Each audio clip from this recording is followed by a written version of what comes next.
z'umwaka hanyuma Imana ivuga ibintu bikomeye cyane ndavuga ngo uyu mwaka n'umwaka Imana izaheka abantu benshi ku mugongo ari n'abandi benshi izakura ku mugongo tubwire abantu ko abantu bajya Imana ijya yururutsa abantu ku mugongo hanyuma noneho nje ndibuka ko kwa kabiri gutangira twagiye gusenga hano ari mu gitondo kwa kundi ababyeyi babyuka bajya gusengera ingo zabo Imana iravuga ngo muri kino gitondo ntimusengere ikindi nimusengere imyifato yego mukozi w'Imana ijambo ryitwa imyifato ku mukozi w'Imana ni ijambo rikomeye cyane usengera imyifato birakwiye ko dusengera imyifato ese mama Debora nkwiye kwifata gute mu rugo rwanjye muri society mbana nayo mu gihugu cyanjye aho ngenda hose nkwiye kwifata gute rero icyo ni ikintu burya Imana ivuze umwifato niko ibona hari igihe wowe uvuga ngo urumurokore umwifato uzawubura iyo ubuze umwifato ubuze ikintu gikomeye cyane niyo mpamvu ibi turimo tubona abantu babuze imyifato buri muntu niko yarari yaraguye icyari afite hari icyo yari yishingikirijeho cyarangiye ntabwo yishingikirije ku Mana ngo arahire yandahiro tuvuge ndabashumba ko nanjye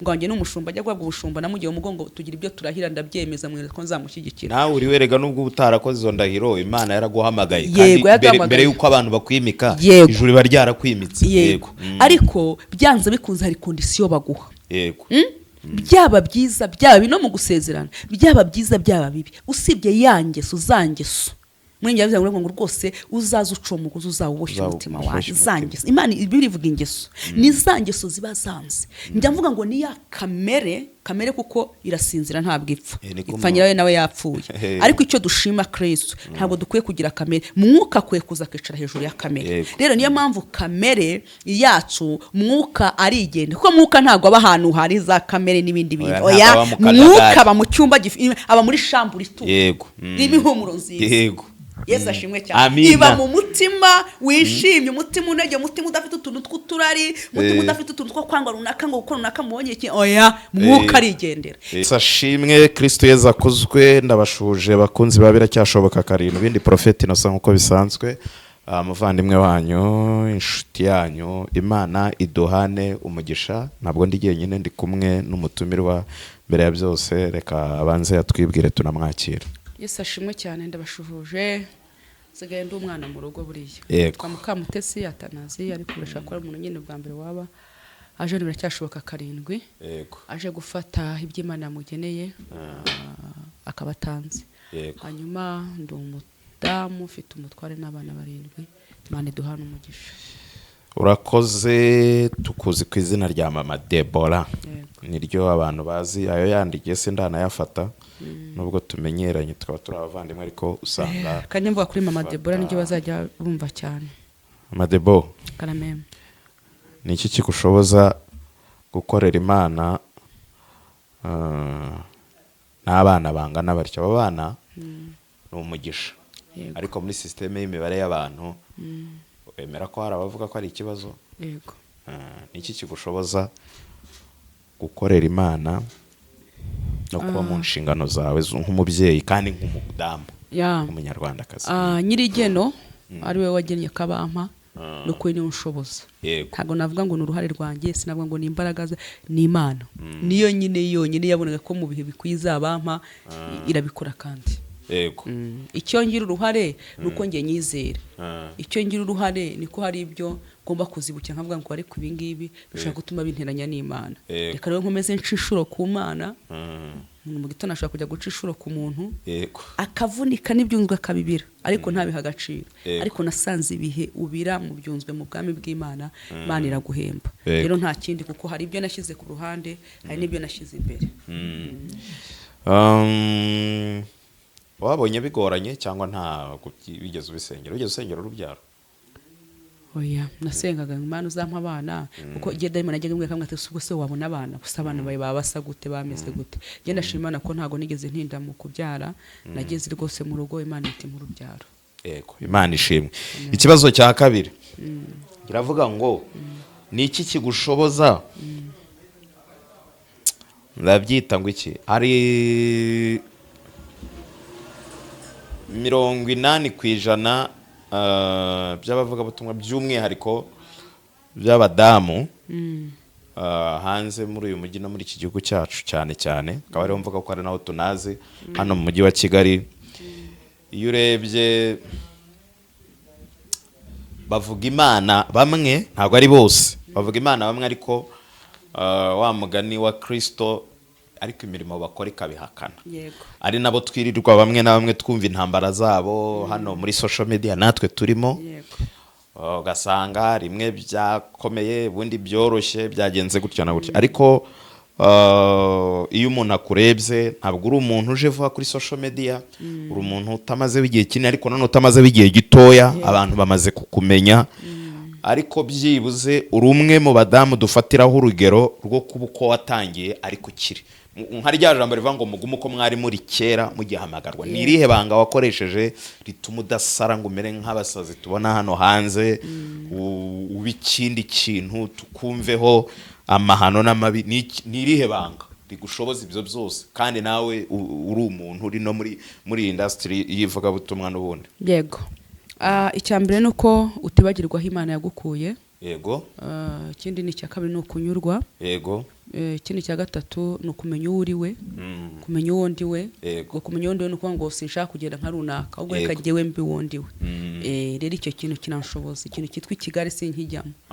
Kuko kujya eko najyana ubushuti uko nibana ndabana ariko araho ngomba kugarukira ko nasanze inshuro nyinshi byose turimo tugenda tubona iyo hari igihe twandura tukagira imikorere cyangwa se imivugire twanduye atari yacu. Rero icyo gihe ubana nayo, ubana n'Imana. Ikindi nuko uba mwise ko ntuyitinde, muvuze ko ntayitindamo, ariko cyane cyane gutinza amaso kureba runaka ko ameze kuriya ushaka kumera nka runaka, ariko ukareka kuba ugomba kuba ugasanga ushatse kwisanisha nawe we ko yaciye hariya wagakora biriya agakubitirirwa ni kuri akabeshya akigira ukuntu ngiye oya kigere bibonye amaso yawe ntatinda mu isi ahubwo urakomeza kuvuga ngo reka gembo. Yego. Imana iguha umugisha, ndumva ni amahame meza cyangwa ni intego nziza wihaye zigushoboza. Ariko ikindi kibazo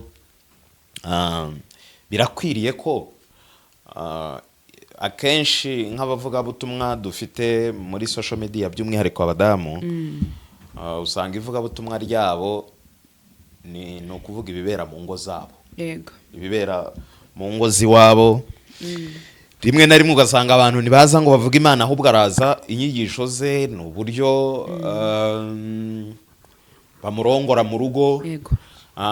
Ni uburyo atabanye neza n'umugabo cyangwa se n'abagabo bamwe namwe uretse ko maze kubona ko hari ibintu maze kubona. Hari abagabo muri iyi minsi ureba ukabona bameze nk'abadamu, akaba n'igihe hari utuntu twari utw'abadamu none twarahindutse tw'abagabo, ukabona hari n'abadamu nabo ariko b'intwari bameze nk'abagabo, atari n'abagabo bo guhamya ibya Kristo gusa ariko no mu nshingano bajuwa role zabo neza bakazihagararamo neza. Ese birakwiriye yuko ibibazo biba mu mago yacu, ibibazo biba mu miryango yacu tubizana muri social media kandi tukabikoresha nk'iturufu y'ivugabutumwa?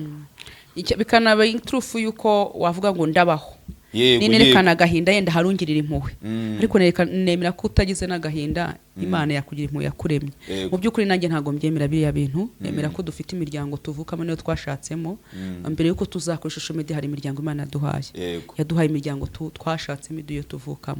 Ndumva rero ku kibazo waba wagiriye mu muryango uvukamo no washatsemo, ikibazo wagiriye mu rugo rwawe, ndumva kuri social media ntacyo twakumarira, ahubwo no kuguseka no kukumwaza no gusiga uhasebeye no kwandika amateka atari meza. Ko ari abantu bahaje bakora iyo bwabaga ariko tutakibona, ariko bahora bavuga ngo hari umuntu ejo ndi Nkunda Scove yaravuze ati ijambo rikomeye, yavuze atari ko buriya ati hari igihe umuntu ajya mu kindi gihugu bitewe n'ibyo yakoze kuri social media, amafoto ye n'ibyo yakoze n'imikorere ye, akareba ahantu ajya akavuga ati ntago banze reka mbare hongera kubera iki yahunze ibyo yakoze n'ibyo yavuze. Rero birakwiye ko tugomba kwitonda. Rega iyo tunitonze ntago bivuze ko tutazagiraho Imana yaduteganyirije. Ahubwo ikibazo ni ukwitonda ukavuga ngo reka ntuze. Yego. Reka ntuze byanze bikunze Imana izabikora. Ariko rero iyo dushatse kumera nk'abo tudakwiye kubabo byanze bikunze turaseba. Rero ndifuza ko abandi bataraza, reka mvuga ngiye batarabahaza barimo mu nzira zo kuza kuri social media, uko abahageze bo barahageze, kuko buri umuntu wageze muri social media mukozi w'Imana ugira ngo uzamubwira atari ko nyabura ko genya nca mu gikare nkababwira wamba bariye mu kare kabiri ntibishoboka. Ntabwo nzi ikibazo kiba gihari kuko uba weruye. Navuga ngo ntibikwiye ko wazaba mu ijambo rivuga ngo iyo nza kubimenya. Uzi kuba mu buzima ko gatari iyo nza kubimenya. cyagiye nakoraga ikiganiro n'uriya mukozi w'Imana, iyo nza kubimenya simvuge kuriya, iyo nza kumenya cyagiye nagiye kuri social media kuri channel iyi n'iyi simvuga ibyo mu rugo rwanjye. Rero iryo jambo rigahora rigupika rikakubuza amahoro, ugapfana agahinda, cyangwa ugasiga umurage wawe mu bana bawe. Umwana akazajya avuga ngo ntewe ipfunwe no kubona papa, nteye ipfunwe no kumva ko mama ari mama yavuze. Rero hari ibintu twebwe dukora byaze bikonze, twebwe turimo turasaza, turimo turavamo, ariko abana bacu oya, ibi tuvuga n'igihe tuzaba tudahari byo bizaba bihari. Noneho icyo ukwiriye kwibaza, umwana unkomokaho cyangwa uzankomokaho naba mpari cyangwa ntahari, azishimira ko nitwa umubyeyi we, nabona ibyo navuze ahangaha n'ibyo n'uburyo nitwaye ahangaha.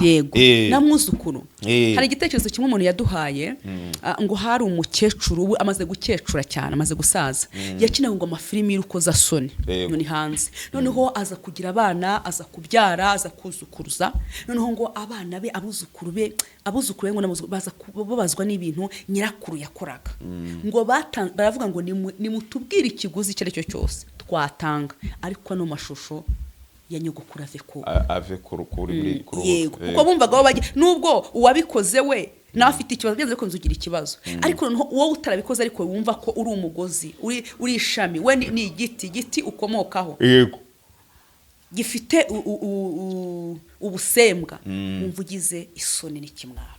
Niyo mpamvu rero mbabwira ngo ababyeyi ni ukuri bo muri social media ntabwo ari byiza ko tuvuga ingo zacu. Erega ikintu cyose kigira igihe cyacyo, hari igihe ushobora kuba urwo rugo ukarubamo koko mu byo wari witeze, kuko mbere y'uko uvuga itangiriro n'urugendo rwo gusoza isezerano, Imana ishobora kukubwira ngo niho abantu benshi hagati mu rugendo bagwa bagakora amakosa. Imana ishobora gushaka urugo akakubwira ngo nzakugirira neza, ngo urugo rw'umugisha, ngo urugo rw'amahoro, warugeramo nturuhita ubona ibyo wari witeze. Buriya ucukura zahabu, byanze bikunze zahabu ntabwo iba hejuru iba hasi, bigusaba gukoresha imbaraga zo kugira ngo wicukure, byanze bikunze uzayigereho, nturambirwa, kuko ni zahabu, byanze bikunze zahabu nuyigeraho uzagurisha, uzabona umugisha, hari ikintu gikomeye uzabona. Rero ni nk'urugo ushobora kuba itangiriro ryawe ubona ari ribi, ariko bikazarangira ribaye ryiza. Rero hagati mu rugendo niho abantu benshi baba, ushobora gushakana n'ubwo avuga ati uyu muntu turashakanye ariko afite ingeso ntari niteze. Aho rero hagati mu rugendo niho umuntu agwa, no tubona bakaza kuvuga ibintu byose, umugabo yankoreye gutya na gutya, ariko no kuri social media nta kintu twakumarira. Wowe witesheje agaciro, wowe ubwawe uba wirangije. Ushobora kubona niyo ndamu ukavuga ati kuko inshuro nyinshi mukozi w'Imana hari ibintu babeshya, abantu baraza bakabeshya cyane. Social media irabeshya pepe, umva 90% social media irabeshya. Hari ijambo riba hano muri Yakobo igice cya 2 umurongo wa 12, harabangwa irwihanganira ibimugerageza, kuko namara kwemera azambikwa ikamba ry'ubugingo iry'Imana yasezeranyije abayikunda. Amen. Nibaza ko kimwe mu gitera abantu ibi byose turi kuvuga harimo no kutihangana. Abantu ubu buzima barashaka kubufata nka bombo, barashaka kubufata nk'isukari, nk'ibintu bigomba kuryohera, ariko nkunda kuvuga ngo urugamba nirwo rugaragaza intwari, intambara nizo zigaragaza intwari. Nagira ngo nkubwire ngo umuntu azagushimira uburyo witwaye mu rugamba, cyangwa se uburyo wabaye mu rugamba ntirukurangize, kuko akenshi intambara zose ziza zije kudukubita hasi zikurangiza. Nta ndwara igifata umuntu idashaka kumwica, kuko ikizana Satani ni ukwica, ni ukurimbura, no kwiba n'ibindi. Ariko noneho uburyo witwara muri ibyo bigaragazo ukabisohokamo nibwo bugaragaza ubutwari. Ni nayo mpamvu umuhanga yaravuze ngo nujya gucuruza uzirinde kujya kugisha inama wahombye, kuko nujya kugisha inama wahombye uzisanga warananiriwe naho yageze gute yahombye. Azakubwira ko nta kigenda, azakubwira ko bimeze gutya na gutyo. Nkeka ko iyi niyo nkomoko yizi tekinike ziri mu mbuga nkoranyambaga zo kuba abantu dufite abantu bibeshyara ubuhamya. Nabonye abantu babeshya ko bagiye ikuzimu atarigeze yinjira no mu ndake.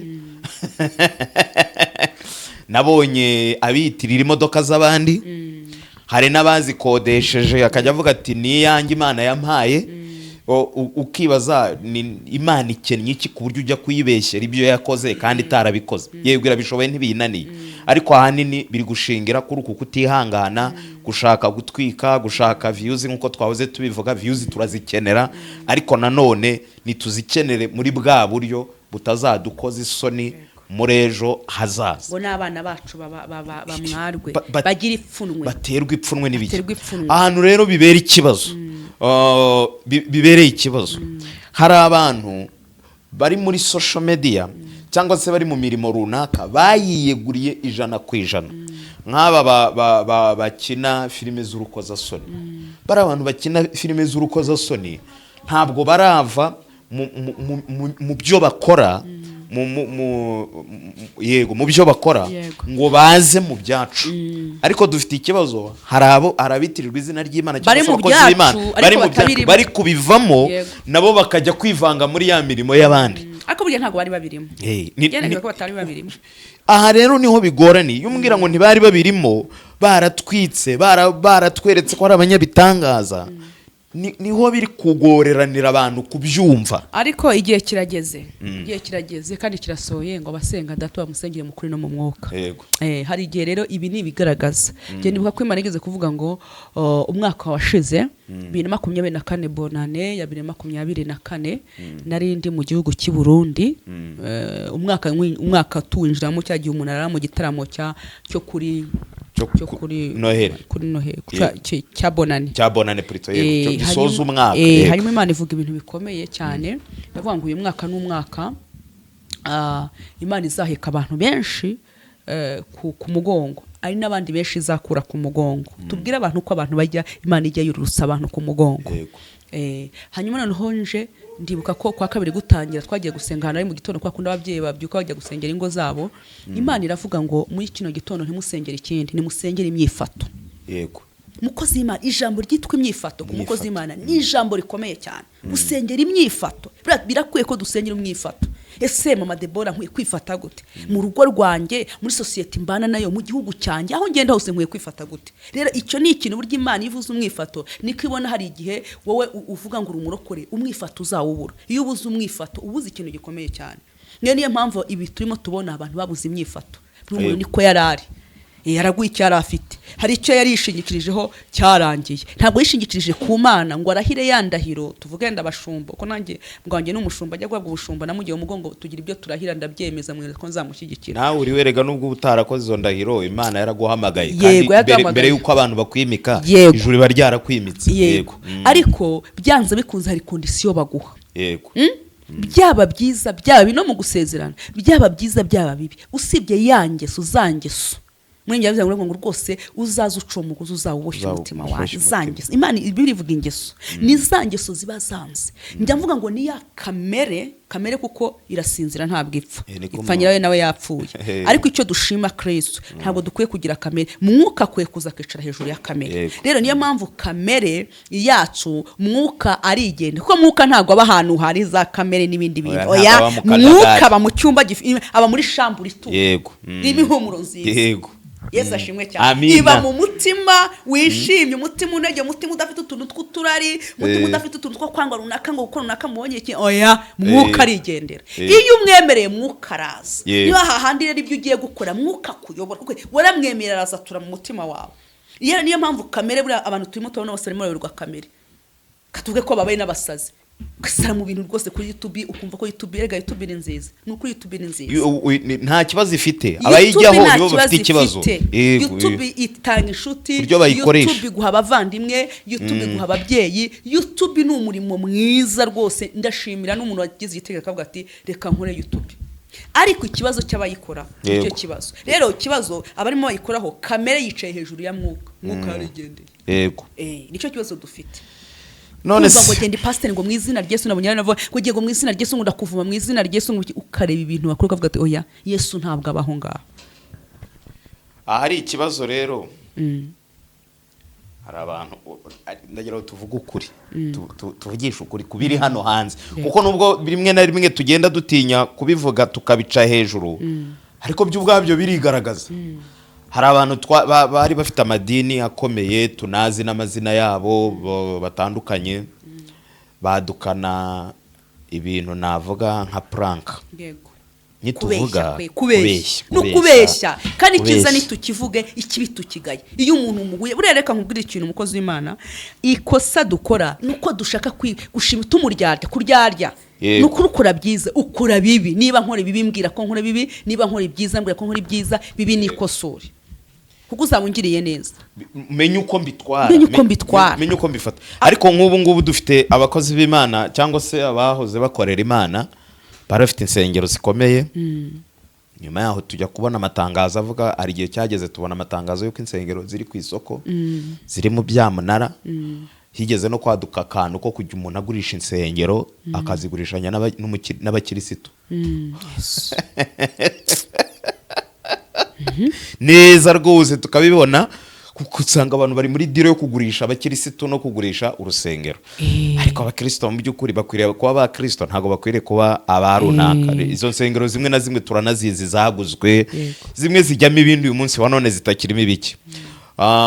Tubona bitwa abapapa bitangaza baraduka ejo bundi barabanza bazana diro yuko bafitanye ibibazo we n'umugore we, umugabo akajya kuri social media karira ku giti cye. Ubwo abo nabo tuvuze wenda babugufi tuheruka tuzi hano ibintu byo kwitesha agaciro. Ubundi umugore nawe ati byagenze gutya na gutya, bazanamo ibintu by'ubusambanyi.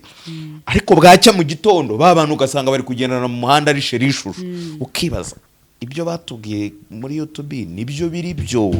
Image tubonye bagenda hano Nyabugogo no mu mujyi bafatanya agatoki ku kandi basangira icyayi nibyo biri ukuri. Bikagenda bicanga abantu.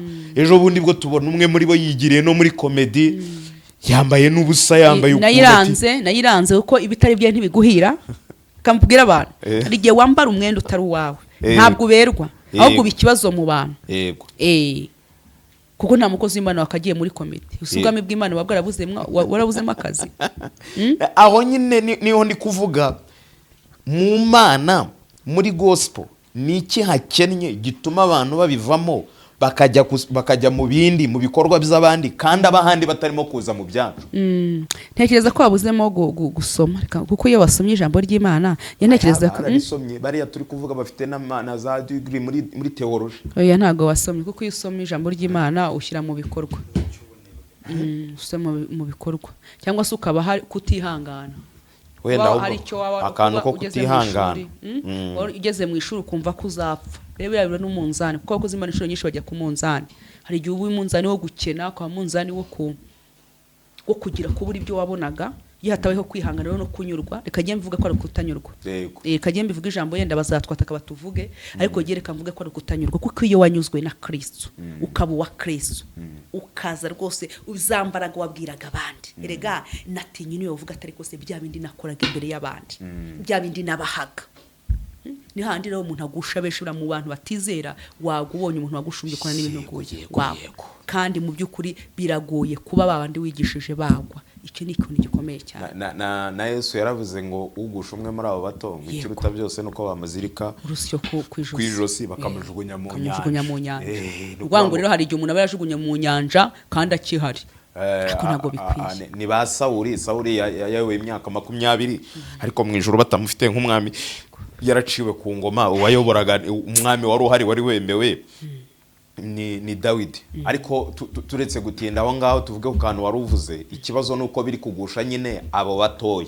Ni nayo mpamvu tukiraha dukwiriye kuhatinda tugatanga inama ngewe nahaba abantu bato nuko role model cyangwa se umuntu dukwiriye gufatiraho urugero wa nyawe ni Kristo. Ni ijambo ry'Imana.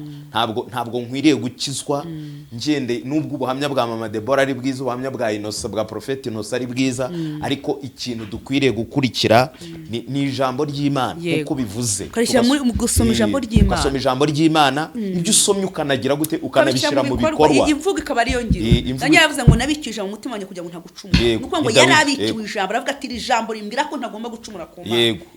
Ariko biragatsindwe n'Imana kuba wivanga n'isi. Kuba wivanga n'inuza n'isi. Noneho ugasanga noneho wabaye uw'isi. Ibi rero nibyo biri kugusha abo batoya. Byagera ku ba diaspora ho bikaba ibindi bintu runaka, kuko turi kubereka ko turi murimo w'Imana, ejo tukabereka ko turi muri comedy. Tukabereka ko turi muri comedy twabasekeje ejo tukabereka yuko noneho turi mu biteye isoni, turi mu bishego, turi mu bigize gute na gute, mu gutukana, mu kuzimurana. Umuntu wese icyo yiyeguriye nagire courage, ucuruza akabari nakomeza acuruza akabari ke, nicyo tumuziwe.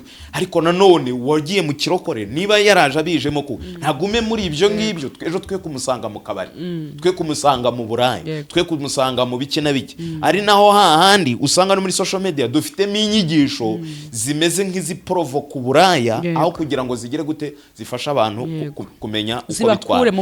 Hari ubuhamya tuzana hano budakwiriye kugira gute, budakwiriye kuza. Hari umukristo kwera, ntabwo umuntu ntabwo indaya ngo yakuze indaya ngo nawe uri umugore w'umukristo guze kuvuga gusa.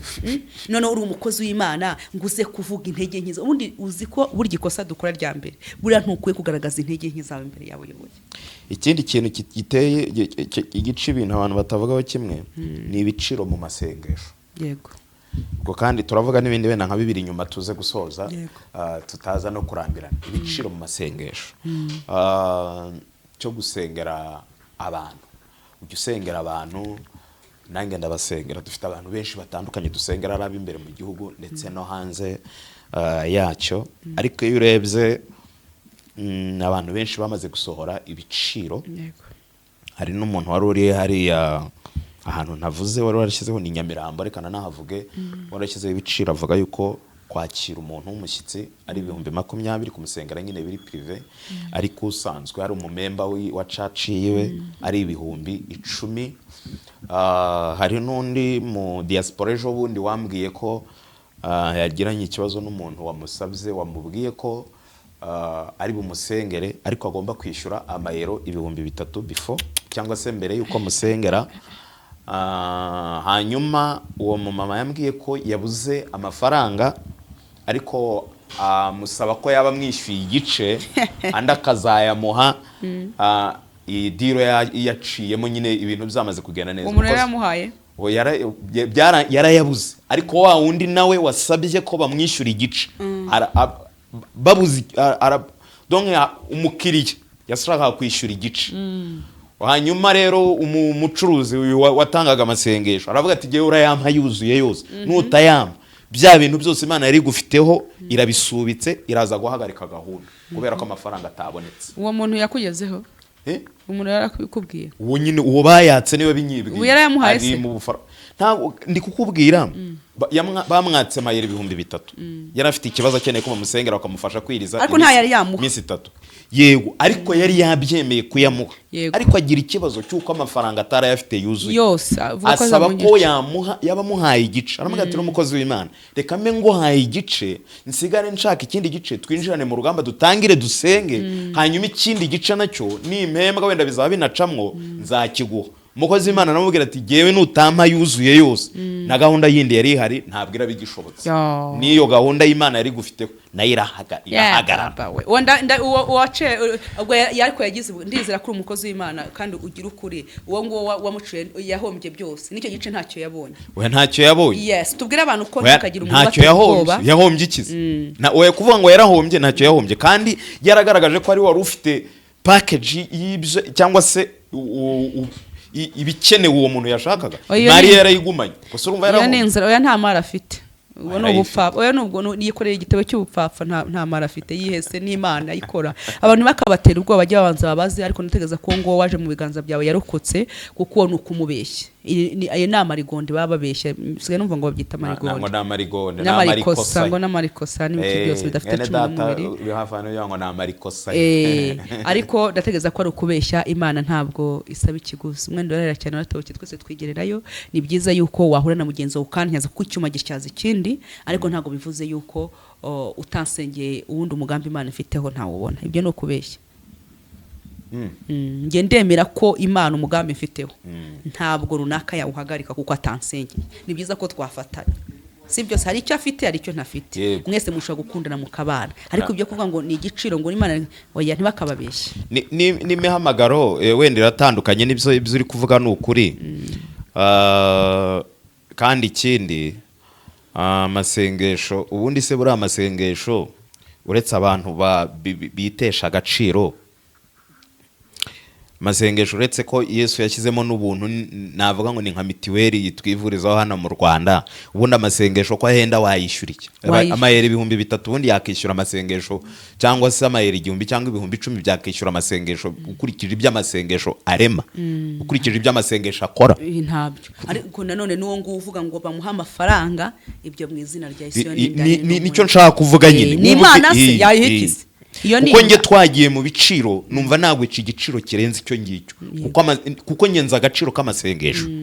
Ariko noneho nibyo navuze, Yesu yabishyizemo imiyaga, reka mbyita imiyaga, yabishyizemo ubuntu, abo ngo yemwe abarushe n'abaremere muza musange baruhure, yabishyizemo ubuntu. Ariko kandi tunarwanye na ba bantu bakeneye abirirwa babirukaho inyuma babasengera nabo batagira icyo babamarira. Hari abantu budufite ashaka yuko ukoresha umwanya wawe, ugakoresha transport yawe, ukajya kumureba ibunaka, ukajya kumusengera, ukamwiyiririza, ukamugira mu butayu, ukamukorera buri kimwe cyose for free, bikarangira gutyo. Nta giciro gikwiriye kubaho. Ariko abo bantu nabo ubwabo bafite ikibazo. Ni nabo kenshi banaprovoka n'aba ngaba bamaze kubibicamuke, bakagira gute, bakabashyiriraho bya biciro. Akenshi ubanye n'umuntu ubundi mu urugamba rukarangira, ukwiriye kumushimira cyangwa se ukerekana agaciro k'umwanya yaguhaye, kuko uwo muntu yari afite ibindi bintu yagize gute yakagombye kuba yarakoze. Ariko nanone gushyiraho ibiciro ni ibintu birenze. Undi muntu wa kabiri nawe ari muri diaspora, ni nawe ndi busorezeho. Mu minsi hashize iminsi, ngira amahirwe benshi mpora nabo bakambwira we bamuhaye message y'igiciro yavuze runaka, ntibuka yuko umugabo we ari bupfe, ko agomba gutanga igitambo kiri bubuze umugabo we gupfa. Hanyuma nagira n'ubwoba, we turanaziranye cyane, mufata nk'umuvandimwe, byarenze amasengesho tuba abavandimwe. Ariko nanone akamfata nanone nk'umukozi w'Imana, kuko aricyo cyatumye tumenyana. Aza kumbwira uburyo bamuciye amafaranga kugira ngo bibe igitambo kirangira gikuraho urupfu ku mugabo we. Niki cyakuraho urupfu isaha y'umuntu yageze? Urabizi buriya abantu twagiye tubura iyo haza kuvuga ngo hari igiciro ingwaza kuko igiciro iki niki Mama Deborah nadapfa naramuka dore agiye gupfa, ariko nimutangaya naya amafaranga twayabona. Ubundi Imana ko ari itanga ubuzima, waye ikingwe ibukwambure cyangwa se turi bibumbano byo niko birivuga. Rero umuntu aribeshya cyane. Urumva we bamukinnye tekinike, ari wari waramuhuje n'abandi bantu, kuko urabizi ko muri iyi minsi hariho abakomisiyoneri bahuza abasenga n'abasengerwa. Rimwe na rimwe ugiye no kuguhuza n'umuntu runaka akaba yaguhaye amakuru y'ibibazo, none ukagenda umeze nk'aho uri mu mwuka. Hanyuma ariko mukaza kugabana bya bitambo byavuye hantu. Ni gutyo mbyita. Ubu tuzizera uretse ko ayo ngayo uwo ngo wari wayabariye narayamuhombesha. Yihangane, nakurikirana biracyashoboka, akazumva ari gihe wamuhombeje azihangane rwose. Kuko yarampamagaye, ni umugome. Yarampamagaye uwo mubyeyi ambwira uko byagenze, arabinsobanurira byose. Ndamugane rero mba nkubwire, nta muntu ukunda umugabo wawe kurenza uko Imana imukunda. Icya kabiri, nta n'umukunda kukurenza uko nawe agomba gusenga. Ndamubwira ni rero ayo mafaranga yihorere, wiyabaha ahubwo ajya mu cyumba usenge, wirukana abo badayimoni wahuye nabo. Atese ati ko ari abakozi b'Imana. Ntabwo ari abakozi b'Imana, ahubwo ni abakozi ba shitani. Cyangwa kuvuga ngo Imana ni nyinshi, ariko Imana nyamana ni imwe. Haleluya. Imana nyamana ni imwe.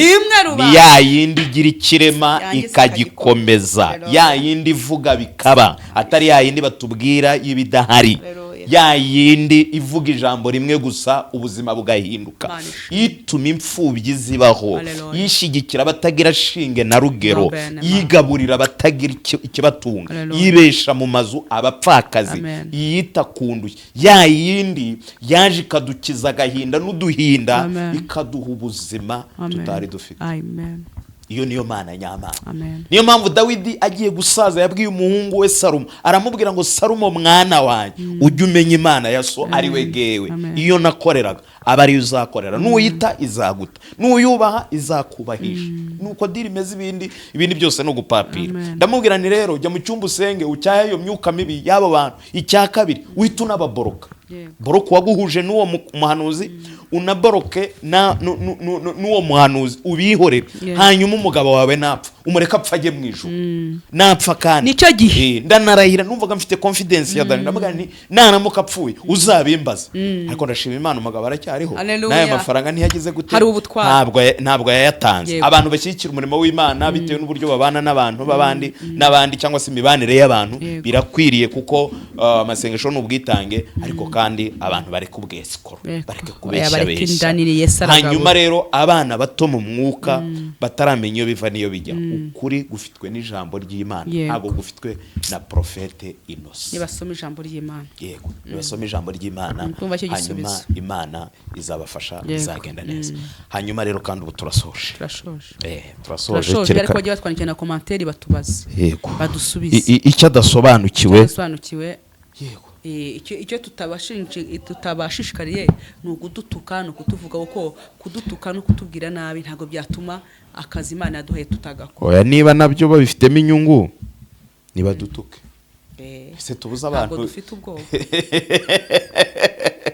kuntuka nubundi ngo nkuko igishwi kijarajara ni nako n'umuvumo w'ubusa utagira icyo ufata ntacyo niba duto reka dusoze rero dusenga usengere abantu bagiye bahura n'ibyo bikwazo bitandukanye bahuye bahumanuke abantu Imana bakore ku maso kandi abantu bambara imbaraga kuko hari umuntu uri ko gatereko wasenze ngo Imana ibinshoboze Imana yaragushoboje imbaraga raziguhaye uri muzima niba utari ikimuga uri muzima hari abafite amaboko ariko badafite amaboko bubaha Imana hari abadafite amaguru basenga Imana aho bicaye basenga rero nawe senga agurukuse kandi uko wegera Imana niko kwegera kandi niko ukuyegeye nikugene kubwira ubwira ubwayo nikugenda usobanukirwa ubumana bwayo Mana data twese turi mu ijuru mu izina rya Yesu haleluya uwo kwizerwa no kwiringirwa turasabye imbaraga nyinshi muri runo rugendo dusengeye bene data ngo barengere ubatabara barwanira intambara izo bazi nizo batazi ubavure imvune zo mu mitima bahuye nabyo muri runo rugendo hari abantu bahuye n'abantu barabakomeretsa hari abantu bahuye n'abantu bababera amayobere ariko turabasengeye Uwiteka bakore ku maso bahumure